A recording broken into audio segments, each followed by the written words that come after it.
Hello friends, मैं Vishal Singh Vcom e learning. Objective question के अंतर्गत जैसा कि आपके नेक्स्ट एग्जाम में न्यू एजुकेशन पॉलिसी के अंतर्गत ऑल ऑफ द यूनिवर्सिटी जो ओएमआर सीट पर डिसीजन की गई एग्जामिनेशन होने हैं, उस प्रिपरेशन पर चैप्टर के हिसाब से आपको factor affecting the size of the business unit के अंतर्गत आप ऑब्जेक्टिव क्वेश्चन देखेंगे। किसी भी बिजनेस यूनिट के उसकी एफिशिएंसी कार्यकुशलता को डेवलपमेंट करना हो, maximum successful of the business आपको बनाना हो, चाहे वो नेशनल लेवल पे या इंटरनेशनल लेवल पे आप रिप्रेजेंट करना हो, तो जिस कंडीशन में उनको आप चेंजिंग करते हैं या उसमें जो डेवलपमेंट करते हैं उसे size of the business unit कहा जाती है।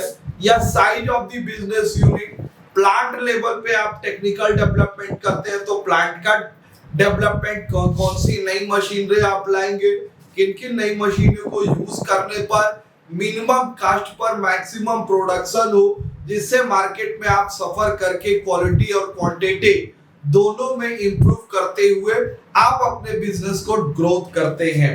नेक्स्ट आता है फर्म की लेवल, फर्म का और मैनेजमेंट का किस स्टेप पर ऑर्गेनाइजेशन होगा, जो ऑर्गेनाइजेशन बिजनेस डेवलपमेंट में आपको सहयोग प्रदान करे। इंडस्ट्री लेवल, इंडस्ट्री में आप कौन सा रॉ मटेरियल यूज करेंगे, कैसी पैकिंग होगी, इसका एक कॉम्बिनेशन आपको बनाना पड़ेगा। Determination size of the business unit, nature of the industry, nature आपका इंटीग्रेटेड स्टील, कौन से नेचर किस लेवल का आपका बिजनेस है, तो स्टील प्लांट है, सीमेंट प्लांट है आपके लिए। नेक्स्ट आपको देख सकते हैं कि हैवी मशीनरी इंडस्ट्रीज में आप आते हैं या हैवी इलेक्ट्रिक में आते हैं, आपके लिए क्लॉथ इंडस्ट्री भी आ सकती है। Next nature instead of industry, क्योंकि मार्केट में कोई भी चीजों का आप प्रोडक्शन करेंगे, जब तक मार्केट में प्रोडक्शन करते समय मार्केट के डिमांड लेवल क्या है उसी के आधार पे आप प्रोडक्शन कर सकते हैं। तो जैसी डिमांड होगी वैसी आपकी सप्लाई होगी, उसी प्रकार आपको प्रोडक्ट देना पड़ेगा। एक्सटेंट ऑफ द मार्केट, बाजार का क्षेत्र क्या होगा। Availability of the entrepreneur, government policy आपको डेवलपमेंट करनी होगी। इकोनॉमिक फोर्सेस आपको देखना पड़ेगा। लोकेशन ऑफ इंडस्ट्रियल यूनिट, कहां पर आप कौन सी यूनिट की स्थापना करेंगे जहां पर आपको रॉ मटेरियल आसानी से अवेलेबल हो जाए और आप आसानी से मिनिमम कास्ट पर मैक्सिमम प्रॉफिट प्राप्त करते हुए अपना बिजनेस डेवलपमेंट करें। Major size of the business unit, business unit की कौन सी साइज आप लेते हैं, तो size of the capital investment, क्योंकि बिजनेस में आप कितनी पूंजी लगाएंगे, तो paid up capital, reserve capital और borrowed capital, preference share, equity share और डिबेंचर के क्या कंडीशन होगी आपको क्लियर करना होगा। वैल्यू ऑफ आउटपुट, जिन उद्योगों को आप करते हैं तो उनकी कंपैरिजन के तुलना में आप देखेंगे कितना हमको इन्वेस्टमेंट करना है। Number of the worker employ, तो वर्कर ऑफ द एम्प्लॉय कितना आपके यहाँ स्टाफ काम करेगी। Value output of the sale, 10,000 ton 5,000 ton कितने टन का आप उत्पादन करेंगे, जो प्रोडक्शन करेंगे वो आपको सेल करना पड़ेगा। Total energy consume without energy, without electric energy की आज की डेट में हैवी इंडस्ट्री को चलाना संभव नहीं है, क्योंकि कास्ट ही आपकी बहुत ज्यादा आएगी। उसी कास्ट को देखते हुए तो total heavy energy, total raw material consumed कितना बिजनेस में यूज होता है, number of machine install, structure complexity of the management. इसके अंतर्गत आप factor determine of the optimum size आपका क्या होगा। टेक्निकल फोर्स आपको चेंज करनी है, फाइनेंशियल फोर्स, मार्केट की कंडीशनल देखनी होगी, मैनेजरियल फोर्स, अननेसेसरी अगर आपके कुछ चीजें हमारी अचानक रिस्क आती है उसके अंतर्गत हम वर्क करते हैं। हैवी सिस्टमैटिक इंडस्ट्री के अंतर्गत साइज में आपके लिए कॉटन टेक्सटाइल इंडस्ट्री फर्स्ट 1927 में स्थापना की गई, जिसको डेवलपमेंट करने के लिए 1932 में बनाई गई। नेक्स्ट है jute industry, sugar industry, next iron and steel industry, paper industry को size of the business unit के अंतर्गत चेंज किया गया, जिस पर हम ऑप्टिमम मैक्सिमम प्रॉफिट प्राप्त करने का वर्क करते हैं। फर्स्ट क्वेश्चन आप देख सकते हैं, small scale unit is major in term, small industry को कैसे माप सकते हैं आप?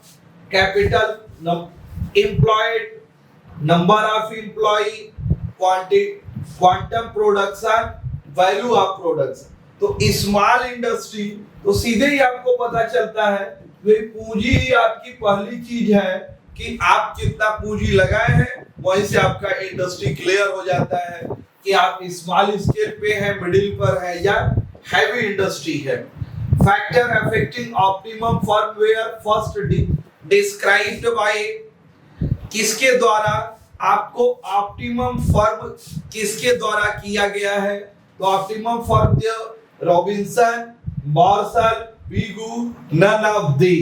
तो ऑप्टिमम फर्म आपके द्वारा रॉबिन्सन के द्वारा किया गया, ए आपके लिए क्या होगा?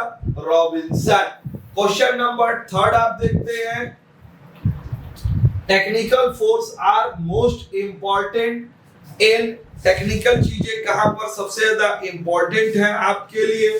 Oil refinery, fertilizer, iron and steel, all of this.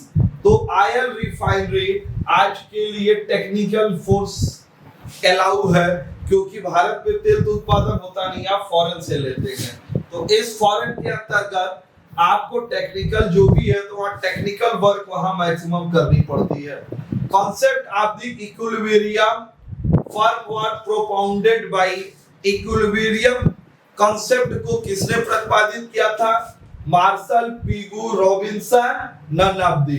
तो इक्विलिब्रियम को आपको मार्शल के द्वारा प्रतिपादित किया गया था, प्रोपाउंडेड थी।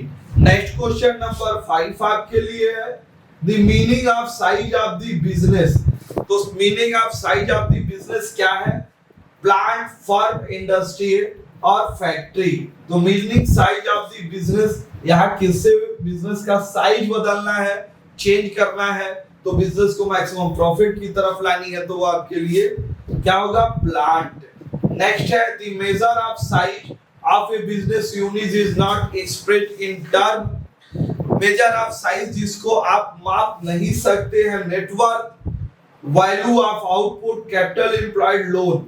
तो बिजनेस में किसको, बिजनेस में माप में नेटवर्क और वैल्यू आउट और कैपिटल एम्प्लॉयड भी लेते हैं। तो बिजनेस में हम लोन बोरोइड को शामिल नहीं कर सकते हैं। नेक्स्ट क्वेश्चन नंबर आपको देता है, क्वेश्चन नंबर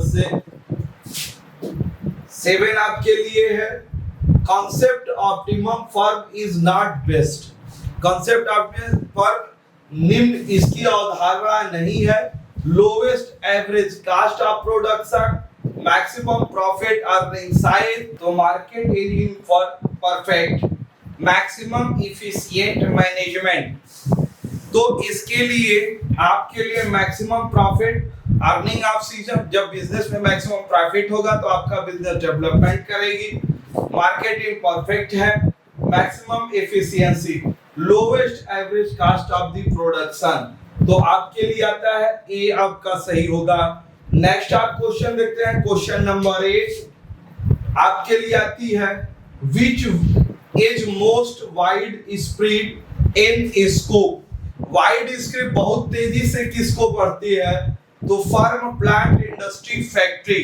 तो वाइड स्प्रेड आपके लिए बिजनेस में इंडस्ट्री का होता है, बहुत तेजी से आप डेवलपमेंट कर सकते हैं। आज आपने बिजनेस ऑर्गेनाइजेशन के अंतर्गत size of the business unit की starting to end objective question देखा। Thanks so much. आप अपने इस चैनल वी का लर्निंग को लाइक, सब्सक्राइब एंड शेयर करें। Thank you.